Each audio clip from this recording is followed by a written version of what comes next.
Hello, hopefully over time we'll be seeing some slight improvements to whatever my strange production value is. We have slightly better lighting, I hope. Maybe next time there will be an overlay. You're not here for that. What you're here for is the topic, which is the KT Super Team. The KT roster hasn't been finalized yet. It was rumored the other day, and so far we have Score, Smeb, and Pawn confirmed. The other two rumored additions are going to be Deft and Mata. So what I wanted to talk about is this a super team roster, and should it be something we should be excited about? Since the reason why this question is relevant is because there have been a lot of attempts at forming super teams in the past that haven't really gone well. Longju looked good on paper. Oh my god. Roster in 2015 looked good on paper. I think we've had the LGD roster more recently that looked pretty decent. Team Solo Mid struggled initially this year, so the question first of all is why that might be the case, and whether or not we can apply this to KT. So one theory that I have, and obviously this isn't the only theory, has to do with how players on quote-unquote super teams position in lane. So a lot of times when people talk about super teams and get really excited about super team rosters, they see a bunch of star players across the board. And so the concept there is that they require a lot of resources, quote unquote, to be relevant, and there's just not enough resources to go around, but no one really ever defines what resources is. They talk about gold, and they look at gold distribution charts, and what does this mean? Can this player really not play if someone else gets more gold than them? But I think it has a lot to do with positioning in lane, as I already mentioned, and what I mean by that is star players tend to be able to play far forward in their lane, because they know that their jungler will have close jungle proximity, they'll be able to back them up, so it helps them get ahead really far. They're able to get pushing advantages frequently, maybe even in bad matchups. Their team prioritizes giving them a champion that's strong against the other champion in draft. So they often get counter pick priority, or they get first pick because there's this champion that they're really good at. All of these factors that lead to them being able to have a good lane phase and really pressure this lead and this opponent and push the opponent back. So this opens opportunities for the jungle to play on that side of the map, and then vice versa, and these continue to happen. What happens in some super team rosters, for example, LGD, I don't know if you would necessarily call it a super team roster, but people were really excited about Marin going to LGD because this was another really hype player, and I think you already had Imp and Wayless, who liked to play far forward, who liked to use these advantages, and then you add Marin, who is known for just calling his jungler to his lane all the time, and it ended up being a difficult situation to balance, I think, ultimately for LGD. Would this KT super team, be a similar situation? So let's talk a little bit about how these players will play a lane, and what they kind of expect from their junglers. First of all, Smeb. Smeb is a very interesting case because I think people don't normally think of him as someone who is extremely resource dependent. This seems to be the standard consensus when people talked about Someday versus Smeb, is that Smeb requires less resources, which to me is really, really weird because the Tigers have always kind of been a topside team. And what I mean by this is even when they had Lee or Hojin would often be on the top side, and he would attempt ganks on the top side, but they didn't necessarily always pan out correctly, right? When we talked about SKT versus Tigers, a lot of the criticism went to that top lane 2v2 with Hojin and Smeb and Bengi and Marin, because Bengi was just better at being on that side, prioritizing Marin and ganks, and just really snowballing those leads. Whereas I felt like Hojin maybe at times didn't necessarily connect with Smeb as well. There wasn't this type of sync, there wasn't this type of topside control or use of vision as strong as it has become for the Tigers now. I think with Peanut, you have now a more give and take relationship with Smeb and Peanut, where a lot of what happens is that the team will prioritize giving Smeb a strong matchup, allowing him to push in lane, and then Peanut can then invade on the top side, he can secure vision, and then he can know when to gank for Smeb. And then they gank for Smeb, Smeb gets ahead, and then the two of them also continue these invades, and they continue to punish the enemy jungler using the pressure from that top side very frequently. So let's look at a couple of clips from one of the EDG versus Rux Tigers games, just to look at this a little bit more. Fairly standard for Alien Soul to push out the wave, and then maybe go into the enemy jungle and place vision. But it's important to note it's on Smeb's side because they know he has a strong top lane matchup, and he'll be able to go ahead and pressure that and take advantage of it if he sees the jungler. This just illustrates the game priority differences that you see in Rockstar's Network Gaming. Neither team is necessarily 100% aware of what the enemy jungler is doing, but they go towards the top side with Rox and Peanut, and then Edward Gaming go towards bottom. A lot of people are focused on this botch dive, but we see here that Rox want to use this gank to get advantages elsewhere. Of course, this isn't the only example. There were a lot of examples for how they caught Clearlove, his own red buff. There were other examples with other junglers, and when people talk about Peanut as a living ward, a lot of the time when he did his living ward thing, it was because his lanes could get advantages and push out, right? So there was a lot of emphasis on that, especially on Smeb's side of the map. So he does have kind of an expectation in the way he's played to have his jungler on his side of the map. It's not necessarily the conventional, oh, he gets ganked repeatedly strategy, so I think people don't necessarily think of him as being as high resource as Sunday, who I think is much more focused on using his advantage in the lane, getting the advantages in the lane, always having the counter matchup, always having the ganks, always having the wards on his side. It's a little bit more nuanced with Smeb because he'll leave lane a little bit more and he'll support Peanut a little bit more, but it's definitely there. Now let's talk about Pawn. Pawn is perhaps the weirdest example, because I've described him as Edward Gaming's Darien many times. What I mean by that is he kind of plays like this weird distractive role, where he gets super far forward in lane and he expects the jungle to come, and he doesn't really care if he dies. I think that's pretty conventional. Pawn will just play aggressively, play insane, and if the jungle comes, then he has a high chance of evading ganks because he's just used to it and he's really good at that sort of thing and outplaying the other team, but he relies a little bit too much on that. And for Edward Gaming, when they were at their peak, it was fine if he got camped really hard and destroyed because they could make that up with their bot lane, things like this. And just as long as the jungler was in Pawn's lane and not in someone else's lane, then usually this was really good for them. Recently, it hasn't worked out as well, and I don't know if it's because Pawn's under practice, if he's been injured or what, but there's been a lot of weird positional mistakes that have kind of cost them. Looking at this AHQ game, he gets a little daring in maybe 1v3 situations where he's trying to defend the tower on his own.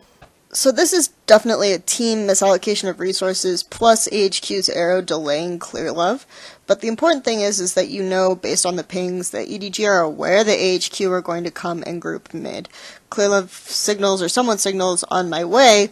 He gets stopped by the arrow, and that would be fine, except Pawn just like walks forward and tries to solo defend anyway and gets destroyed. This is later in the game.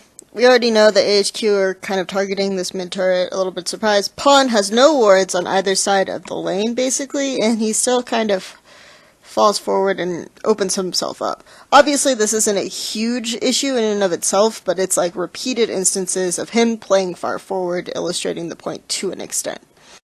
I have a much longer video about some of Pawn's roles on Edward Gaming that I've done before. I'll link it in the description. It has more examples. It has more concepts of how Pawn played in 2015. There have been some other really weird Edward Gaming games this spring where he played like TP Zed and he was split pushing and he kind of played like this Nyanket-like style where he was trying to pull pressure on the side lane. You saw in that AHQ game, even though I didn't show it, that he played like this weird split push karma thing. He just has this desire to try to pull pressure wherever he is, and that means he's going to play far forward in lane.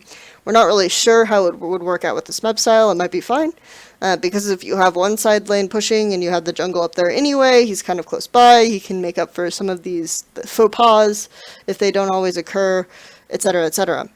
So let's talk about the bottom lane. The bottom lane is really interesting because bottom lanes in the LPL are extremely aggressive, kind of like, to an extent, the top laners in LCK. And it's funny because I had this conversation with a member of the Chinese press who said that we don't think that Prey and Gorilla are very good, for example, because they don't play aggressively. Well, if your top side is Smeb and Peanut and they're playing aggressively, then theoretically your bot lane should play more reserved. They shouldn't play as far forward. They shouldn't open themselves up to potential ganks if they don't know where the enemy jungler is, etc., etc. That is not going to be Deft and Mata based on how they've been playing recently in the LPL or how they've played historically. Deft always got the criticism for dying a lot in lane, and I think part of it was just these overzealous desire for trading.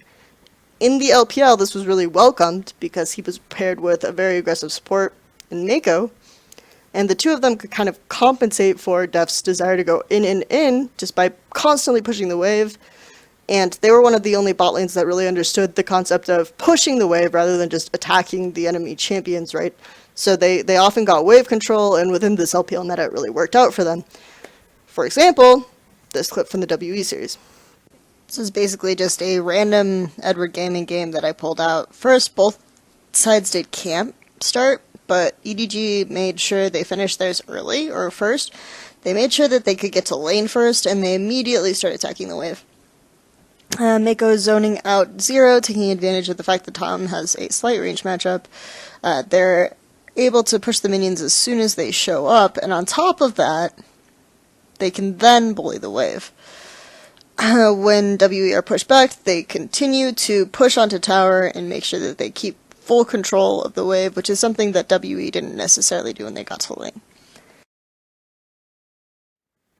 It also really helped that Edward Gaming put a lot of emphasis on having Clear Love near Deft's lane, on Clear Love ganking for Deft a lot. So if they did get far forward, Clear Love would often come with the counter gank, and they would use the spot lane occasionally to bait the enemy jungle to come, and then they would have Clear Love come with a counter gank, and they would win the 3v3 theoretically. So this was a style that Edward Gaming loved to emphasize, put pressure on, and it's a style that you can kind of look at that Deft would have leaned naturally towards. It's just these overzealous or like half-committed trades where he would go in and then he would try to back out or things like this. With Mako, he's just like always going in, and it's fine if he's positioned far forward in lane because they compensate for it in other ways, and it really allows him to play the style.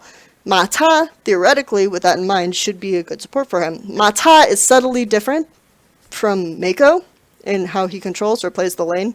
He has this weird tendency to he just like passes the minions and he autos and harasses. And sometimes this is a really good strategy, right? Depending on the matchup. Like if you have Karma, super aggressive against a melee, you should do this very freely, right?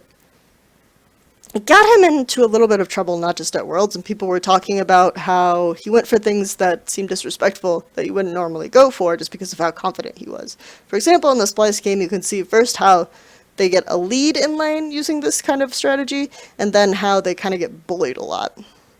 So first Mata comes into lane. He gets hit by the Braum ability, but he seems pretty unconcerned about it because of Caitlyn's range advantage, the fact that Jhin isn't in position.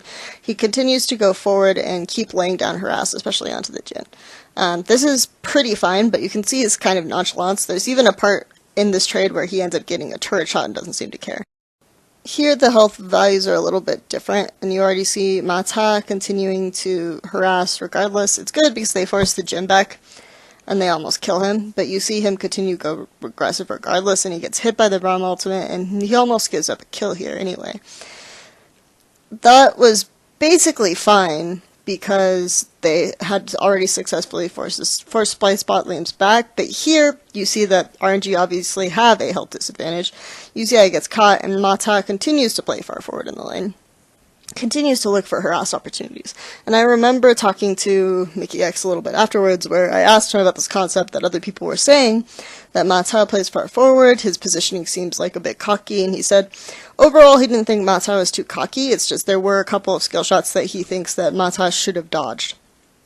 And I kind of agree with this. It's just, if you're going to play far forward like this, you should be a little bit better at the trade game, a little bit better at dodging, and I just think for him it's really double-edged, and it backfires a lot. So that's something that they have to be a bit more mindful of with Deft as well. You can see how Mata gets in trouble just by playing this kind of far forward strategy, and RNG was another team that had their jungler bot a lot, right? And they were known for that. They had that as kind of a signature thing. On blue side, they did a lot of dives.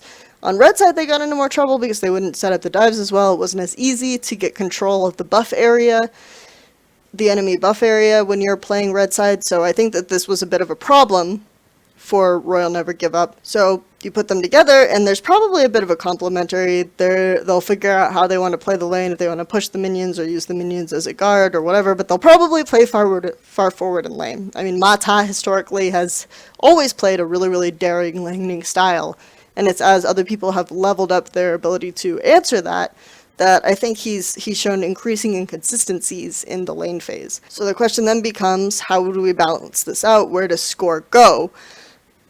What side of the map does he put more pressure on?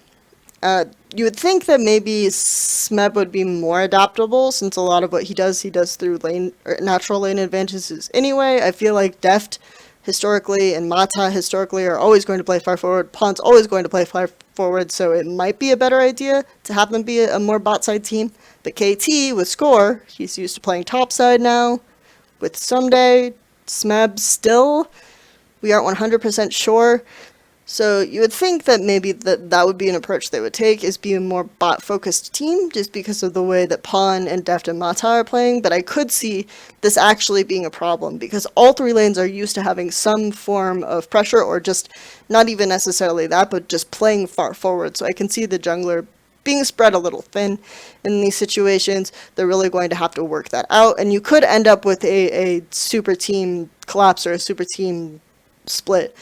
I mean, when Deft played far forward and lane on blue, or had weird positioning on blue, the game pace was very different. It was less laning phase focused, and there were a lot more opportunities to make comebacks off of playing around Drake and getting snowballs off Drake, etc., in team fights than I think there are now. So I would be really hesitant and a little bit kind of if this roster ends up being a big thing. I think that they would have a lot of things to work through.